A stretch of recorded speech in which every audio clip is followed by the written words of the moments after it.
Dear student, this is Monu Sehgal from Kendriya Vidyalaya BSF Jalalabad.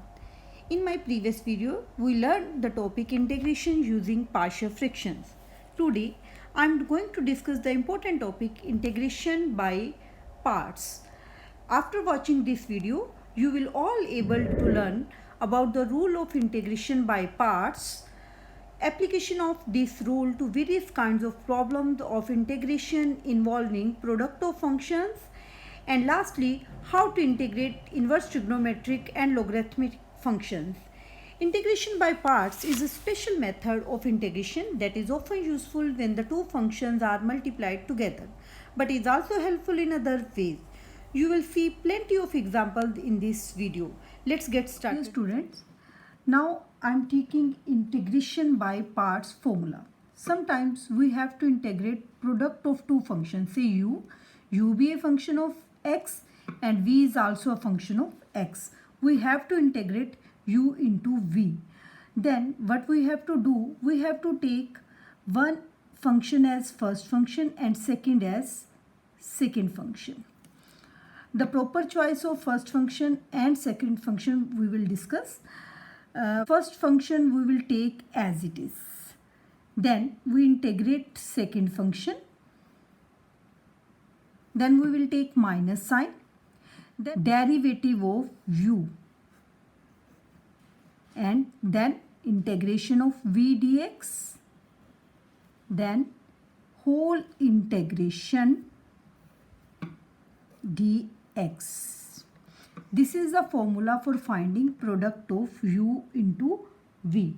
Again, in brief, the integral of the product of two function is equal to first function into integral of second function minus integral of derivative differentiation of first function into same integral of second function.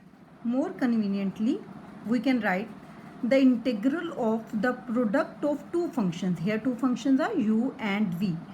The integral of the product of two functions is equal to first function, that is u, into integration of second function, that is integration of v, integral of second function, minus integral of differentiation of first function means u is our first function, therefore its differentiation is du upon dx, into integral of second function, that is integration of v.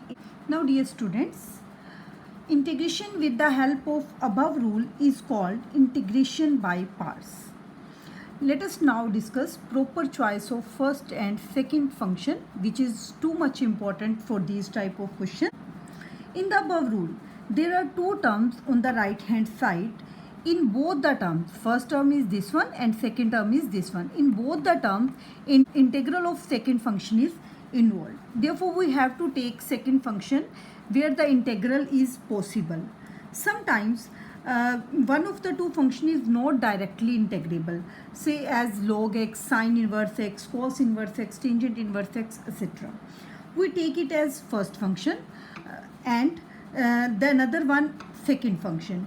If there is no other function, suppose there is only one function, that is log x. If there is no other function, then unity is taken as second function. If the integral of both the functions are easily integrable, then the first function is chosen in such a way that the derivative of the function is simple and the function thus obtained under the integral sign is easily integrable than the original function. Therefore, the choice matters a lot. We will choose the first function and second function as per the rule I laid, where I stand for inverse trigonometric function like sine inverse x, cos inverse x. L stand for logarithm functions. A stand for algebraic function like polynomial function, and T stands for trigonometric function, and last is exponential function like a power x, e power x, etc. We can choose the first function as the function which comes first letter in the word I laid. Let us solve the questions. Now dear student, I'm taking question number 1 to evaluate integration of x into sine 3 as per I late. The first function is algebraic and sine 3x is trigonometric. Therefore, we will take x as first function and sine 3x as second function. Now, by using integration by parts rule, x sine 3x integration is equal to first function as it is, integration of second function, next minus sign, derivative of first function into integration of second function and whole integration. This is equal to x sine 3x has integration cos 3x negative sign upon 3 minus derivative of x 1, again integration of sine 3x is minus cos 3x upon 3 whole integration, that is equal to minus 1 by 3 x cos 3x minus minus plus, then 1 by 3 taken out, cos 3x integration. Next is minus 1 by 3 x cos 3x plus cos 3x has integration sine 3x upon 3 into 1 by 3 plus c, that is equal to minus 1 by 3 x cos 3x plus 1 by 9 sine 3x plus c. Integration of, now I am taking question number 2, integration of log x. Here the second function is not readily available. Then what we do, we take 1 as second function. Now as per rule I laid, logarithm comes first and algebraic comes second. Therefore log x will be the first function and 1 will be the second. Again we will apply integration by parts.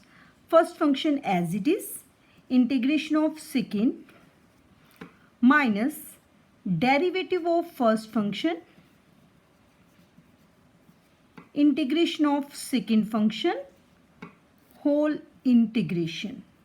We get here log x, 1 has integration x minus derivative of log x is 1 upon x, again 1 has integration x dx, that becomes x log x, and again 1 has integration x plus c, where c is constant of integration. Now my dear students, I am taking next question, integration of sine inverse x dx, where this is inverse trigonometric function. We have not done this type of question in integration. We will take sine inverse x as another function, say t, then we get x is equal to sine t, dx will be equal to cos t into dt. Now our integral I becomes t into cos t dt, where t is for sine inverse x and cos t dt is for dx. Now what we see here, we have to integrate product of two function, one is t and another is cos t. Again as per I laid, t being algebraic comes first function and cos t being trigonometric function comes second. Now we will integrate this first function as it is, integration of second minus derivative of first function, because this is now in function t, therefore we will take d upon dt, integration of second and whole integration. Cos t has integration sine t minus derivative of t is 1, again dt. This becomes t sine t minus integration of sine t.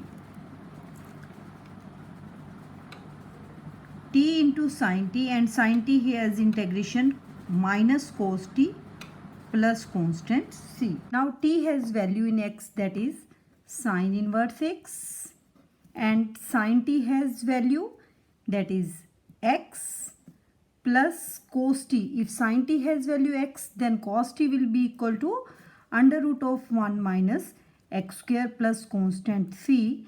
Therefore it is sine x into sine inverse x plus under root of 1 minus x square plus c. Now students, I am taking question number 4, where one is algebraic function and another is exponential function. We have to integrate product of these two functions.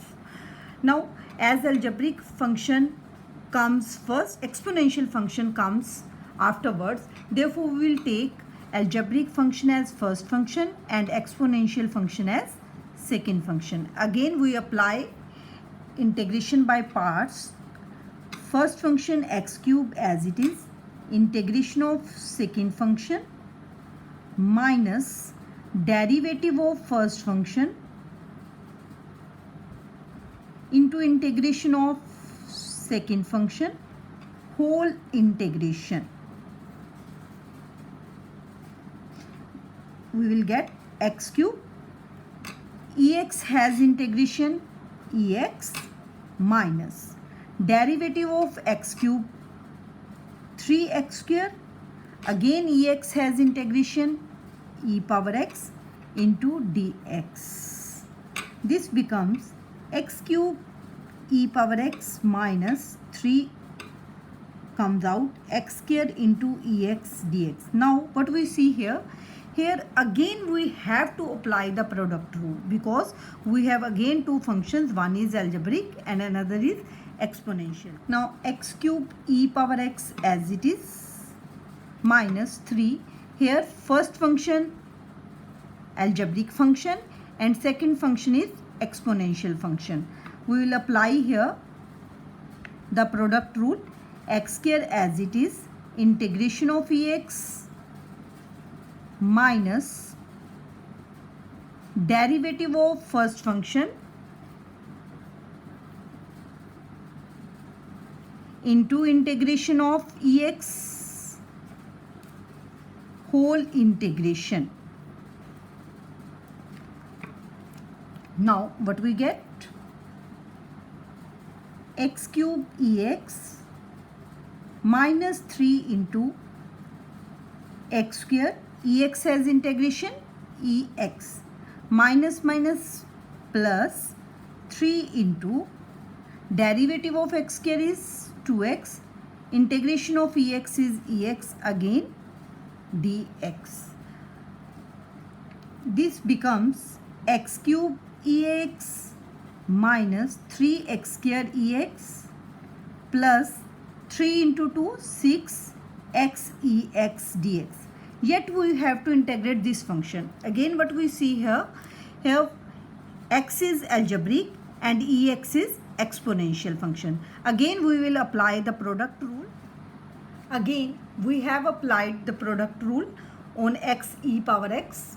We get x as it is, first function, ex integration of ex minus derivative of first function into integration of second function, then whole integration.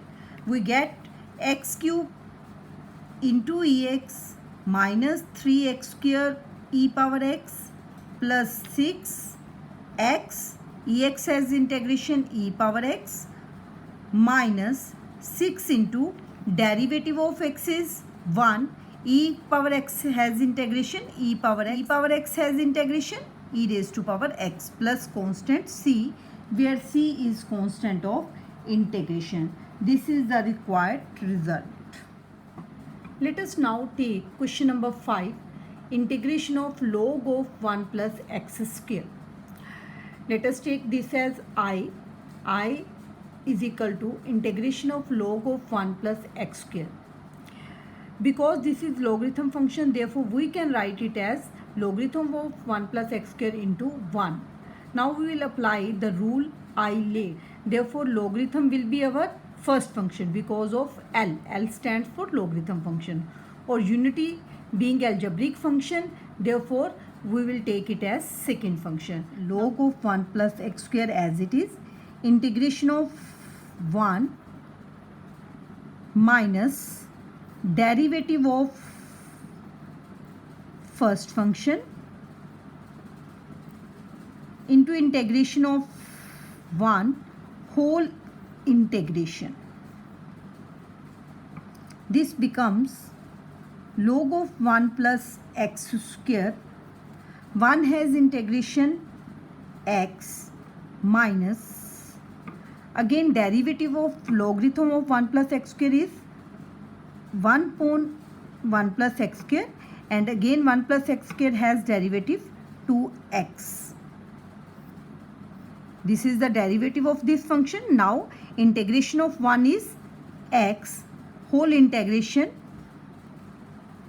This becomes 2x into x, 2x square upon 1 plus x square dx. Now we have to integrate this function, but we take x into log of 1 plus x square minus 2 into integration of x square upon 1 plus x square dx.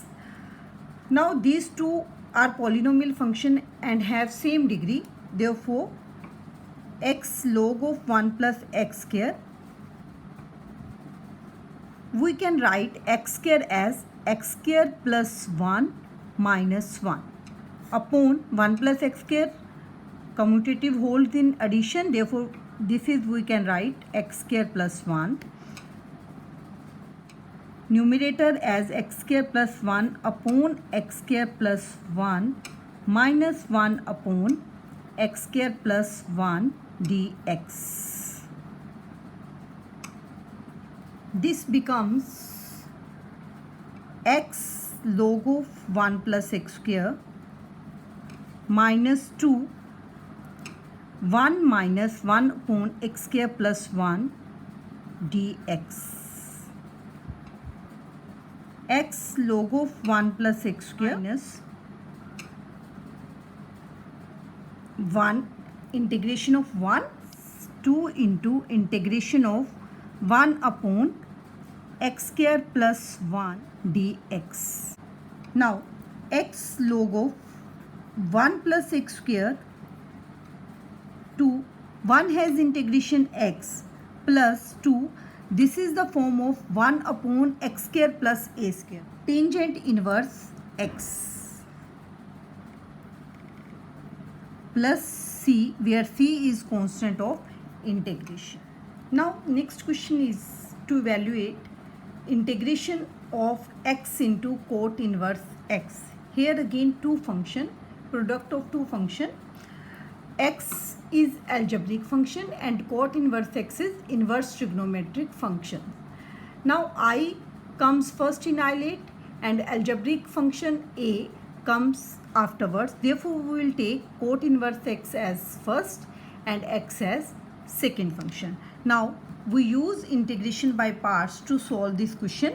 It is means cot inverse x as it is, integration of x minus derivative of first function d upon dx of cot x into integration of x, that is first function, whole integration.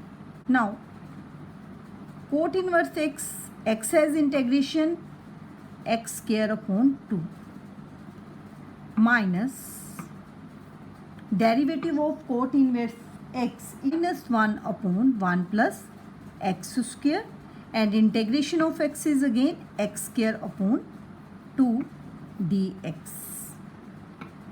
This becomes x square upon 2 into cot inverse x minus plus, then 1 by 2 x square upon 1 plus x square dx. By applying the same method like previous question, this becomes x square plus 1 minus 1. Now after dividing we get 1 minus 1 upon 1 plus x square. This becomes x square by 2 cot inverse x plus 1 by 2. This is the integration x, and this has formula tangent inverse x plus constant c.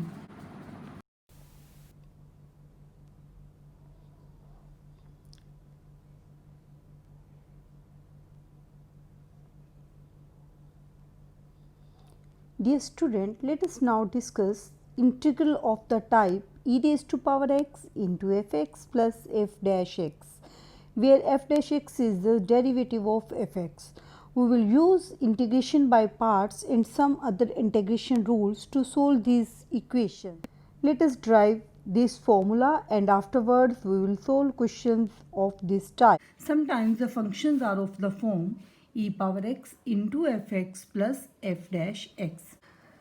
We write ex into fx plus e power x into f dash x, that converts into integral of ex fx plus integral of ex f dash x. On this integral, we will apply integration by part. We take fx as first function and e power x as second function, and we solve it. First function as it is, integration of second function minus derivative of first function fx as derivative f dash x, integration of second function dx, and we take this integral as it is, that this converts fx ex as integration ex minus ex f dash x, because ex has integration same ex f dash x dx plus e power x f dash x constant of integration. Now this becomes e power x fx plus constant c. What we see here, the result e power x into fx plus f dash x converts into e power x fx plus c. We will use this result in the questions. Let us move on question number 7, that is evaluate integral of e power x into tangent x plus log of secant x dx. What we see here, ex is multiplied with addition of two functions. One is tangent x and another is log of secant. We observe here that log of secant x has derivative tangent x. Therefore, this function fx and its derivative is tangent x. Now, this is our function f and this is derivative of f, that is f dash x. Now, we can easily use the above result in this question, e power x tangent x dx plus e power x log of secant x dx. Therefore, we get the result as e power x log of secant x plus c. As per the above rule, we get one function e power x fx plus f dash x. Its result is e power x fx. Therefore, we directly take e power x applying the result. Now, applying the above rule, that is e power x into fx plus f dash x is equal to e power x into fx. Therefore, we get e power x into fx is here log of secant x plus. Now, I am taking one more question of the same type. Here we have hint as ex is multiplied with this type of function. Now, we try to write this function as fx plus f dash x. We take x as x plus 1 and minus 1. X plus 1 upon x plus 1 whole square minus 1 upon x plus 1 whole square. In this fraction, x plus 1 has common factor. Therefore, it becomes 1 upon x plus 1 minus 1 upon x plus 1 whole square. Now, we observe here this is the function fx and this function has derivative minus 1 upon x plus 1 whole square. Use here integration by parts. This is our first function and this is our second function. Now first function as it is 1 upon x plus 1 integration of ex minus derivative of first function of second dx. It convert into integration of ex into 1 upon x plus 1 minus derivative of 1 upon x plus 1 is minus 1 upon x plus 1 whole square. Ex has integration ex minus ex into 1 upon x minus 1 whole square in ex upon x plus 1 whole square minus plus 1 upon x plus x. Now this is the term positive term and this is negative term. Therefore, we get the only term ex upon x plus 1 plus constant. Students, now it's time to self-assess. Hope you all understand the topic well. Dear students, solve these questions and match your answers, and we will meet in the next video. Till then, have a happy time. Thank you.